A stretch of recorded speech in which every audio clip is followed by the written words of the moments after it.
Just off rip, I do want to quickly apologize in regards to the lack of content this week. It's been a very weird one mentally, and trying to get into uh, the headspace to be studying and breaking down fights for you guys.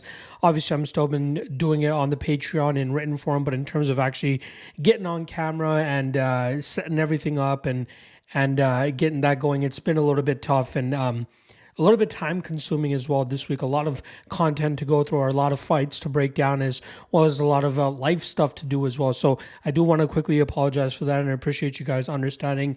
I should be back to normal next week. Everything should be back to normal for the big UFC 304, 305 card, whatever it is, 304, as well as the Cage Warriors card next week as well. But yeah. Just wanted to say that right off the jump. All right, let's get into the Locky two-step / Locky Trinity. Last week, it did not go our way. Just overall, as a card, I think I went 5 of 6 on predictions overall. And then obviously the Locky two-step ends up taking an L with Christian Rodriguez getting tapped out by Julian Erosa. Montel Jackson came through for us on the other spot. But again, with Rodriguez killing the parlay there, it also killed the Locky Trinity, where Fatima Klein did not end up doing her thing either. This week, hope to get back on the right track. We got a lot of closely lined fights throughout this week, or for this weekend's card. So we're going to get some juicy lines on this parlay that I got for you guys here. And the action has kind of been going against the parlay. So if you guys waited to lock in this parlay when this video came out, you're getting a much better line than when I locked it in earlier this week. So without wasting too much more time, let's get right into it. The first step up is going to be Trey Ogden, who takes on Loic Radzhabov. This is a matchup where I feel like the strategic game planning style of Ogden will be able to allow him to stay safe early and then really start to wear on the gas tank with some high activity and some grappling exchanges that I think Ogden will be able to cruise come the second and third rounds. That's been Radzhabov's problem in terms of managing his gas tank that well, and it seemed like the momentum in his last fight was very much shifting in Al Sawadi's favor, but luckily we saw Radzhabov land that big shot in the opening minute of the third round and get the finish. If Ogden can stay safe enough, he should be able to grind this fight out and pick up another victory. The second step in the Locky two-step is going to be Miranda Maverick as she takes on streaking Diani Barbosa, but I think that Maverick is going to be the toughest test of Barbosa's career, at least in the UFC and at least over the last couple of fights.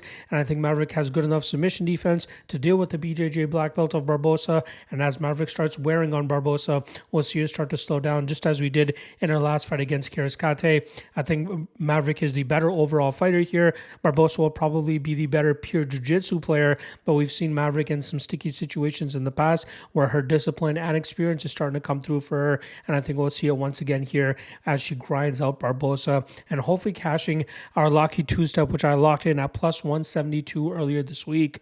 As of this moment, you guys can get it at plus 182, plus 181. So a solid amount of action coming in on the opposite side of these fighters to give you guys a better line this week. Hopefully you still end up cashing the Locky two-step. The Locky Trinity, to complete that, you can go to the main event and throw in Verta Jandiroba, who's going up against the very dangerous Amanda Lemos. However, we've seen Lemos really start to fade in terms of when fighters try to utilize a grapple-heavy approach.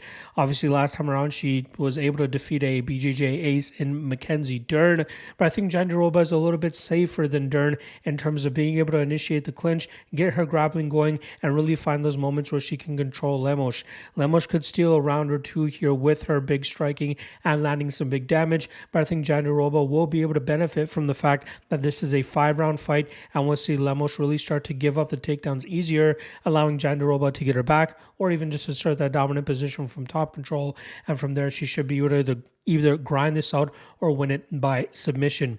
If you locked in this Locky Trinity earlier this week when I dropped it on the Patreon page, you were able to get it at plus 364. Now you can get it at plus 385. So very solid line there, almost close to 4-1 odds there. Let's see if we can end up cashing it. I'll be back later today for the 3 best prop bets, as well as I'll be dropping a quick picks version of the Cage Warriors card, which goes down Saturday morning. Check out the YouTube page for that. See you then.